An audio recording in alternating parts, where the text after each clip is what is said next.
IBM has been having a slightly different approach from the major players. So if you look at Google, if you look at Microsoft, of course, has been on the journey of generative AI through OpenAI, and Google has their own the acquisition of DeepMind and different parts. So Yep. IBM had the trajectory of building Watson, the initial Watson, and then there's Watsonx. So how do you position? And as well, Watsonx is a particular new model because it's a model that is not just in one area. It opens to different parts, has different APIs, and it's actually quite. It has a huge sense of already enterprise integration. Yep. So can you explain that part before we go a bit more into the partner ecosystem? Yeah, absolutely. I think first of all, to your point, I mean, we're building on decades of our work in the AI space. Generative AI is kind of the next phase, but so many of the learnings that we've had over the previous decades has allowed us to really come into this area in a thoughtful approach. And so what's exciting to me when we look across kind of the ecosystem, to your point around what's different, I think what we are quickly learning is there's not one model that's going to rule all.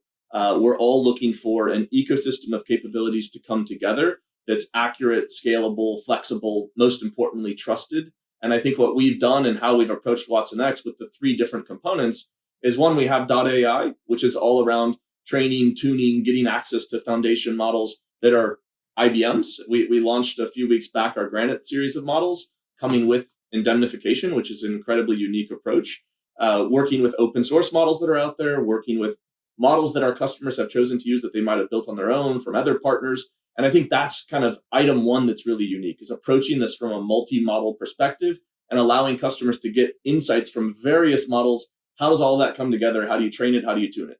The second is around .data. So Watsonx.data is all around how do you get access to various data sources that you might have around your enterprise. Again, in a very hybrid approach, it might be in public clouds, it might be on-prem.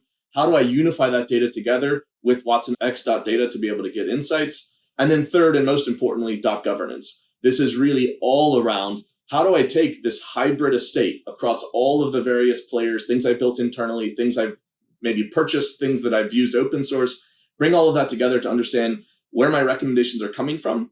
How do I fully explain them? Are the insights that are coming out accurate, valuable? All of that coming together is really core to our approach and our hybrid open approach, which, as I said, we're seeing a huge convergence between our hybrid cloud strategy and our AI strategy right now, where all of this is coming together in a very unique way, which, to your point, I think is pretty differentiated in the market. So this differentiation and the velocity that happened, especially in the last couple of months and last year, but with what happened with OpenAI, in particular in ChatGPT, is that it's already right now. First of all, there's a series of disruption in the sense of a lot of startups have been disrupted even from the last release of ChatGPT 4.5. Absolutely. So from this part, so definitely, like you mentioned, there's the hybrid cloud models of data, there's the partner ecosystem, and then the Watsonx. So on these three levels, how do you combine these three things? So for instance, if I'm a startup and I'm working, at the moment, most of the startups are picking APIs wherever they pick, and they go for that. Yep. But if you are a big corporation, of course, like you mentioned, you guys work with SAP, SAP, and a lot of others. How do you combine the big scale ones and the innovation and disruption that come from the small ones? Because that's probably the biggest element, is how we can actually keep coping with stability and disruption on the other side. I think that's back, and that's core to really our entire strategy around how we're approaching Watsonx. We think there's value to come from OpenAI and some of the big models that are out there. A lot of great consumer use cases, customer use cases where you can get value from those large models. However, to your point, there's a huge spectrum of use across a wide array of different types of companies. So what we want to do is make sure that we have the flexibility for our customers and our partners to get access to the various capabilities. How do all those capabilities come together? Again, things that you've built, things that you've bought, things that you're using from an open source perspective. How does all of that converge? And then most importantly, and I think this is getting to your point as well, how do you get value out of it? And that's one of the most important things, at least in client discussions I've been in. There's lots of technology discussions. It's which model should I go with? What's the right tooling? What's the right cloud to go with? I think where I'm quickly seeing the discussions transition is, how do I make sure I'm getting business value from all of this? And how am I doing it in an efficient way? And I think cost is another really interesting element to this whole narrative that wasn't there in the beginning.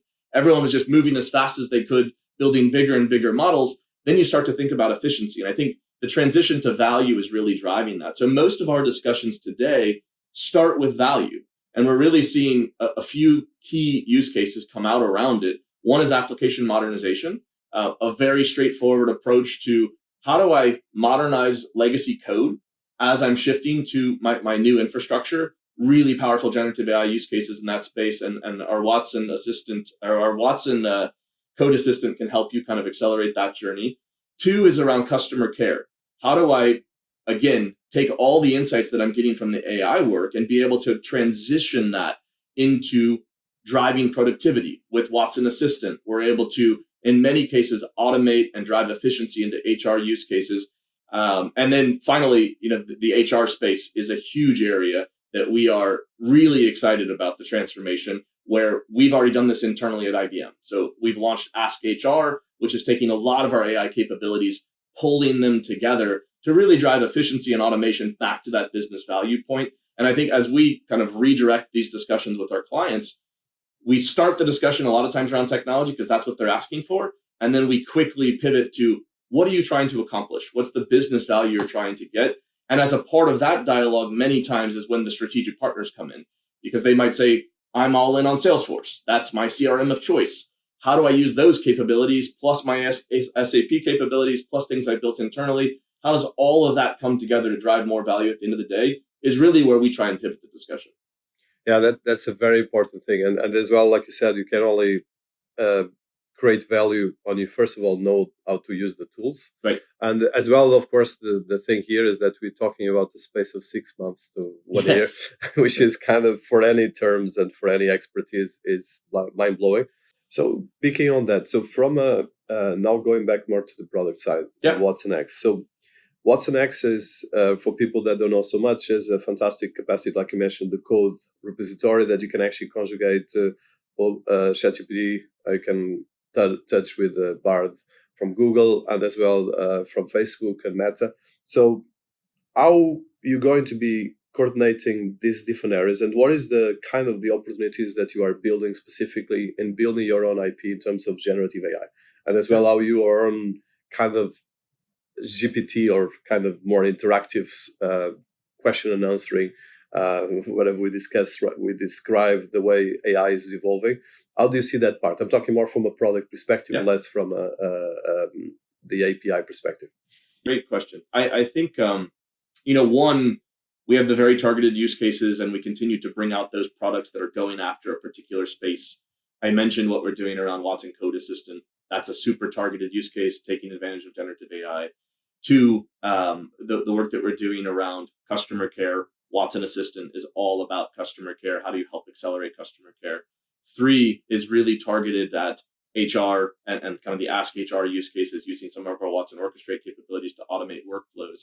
But to your point around how do you take all these capabilities and pull them together, and what's the unique IBM AI, kind of more in general, those are kind of the targeted use cases that we have, ready to go assets to help people accelerate. I think the majority of work today is not in those ready to go assets. It's how am I going to work across this incredibly complex environment where I've got all these different insights coming from across the board. I think that where we are continuing to lean in is we are building our own models. I mentioned the Granite series of models earlier. Those continue to be smaller models with incredible performance from a cost perspective, from a latency perspective, and really being more targeted at the enterprise from a foundation model perspective. We're building new models with partners like SAP. How do we take assets we have, assets partners have, and create unique things that can drive joint value in the market? But then the rest of the differentiation just comes from our entire approach. The way that we're driving .ai from an open and hybrid perspective, to be able to continue to evolve with that entire evolving market across our partners, across our client needs is essential. And then I think the biggest differentiation, back to our point earlier, is around governance. As you have this incredibly complex environment, being able to make sure you understand where every insight is coming from, governance is so core to that, and we're going to continue to innovate more and more in that space. So fantastic on that level, and I think that is the key element of convergence.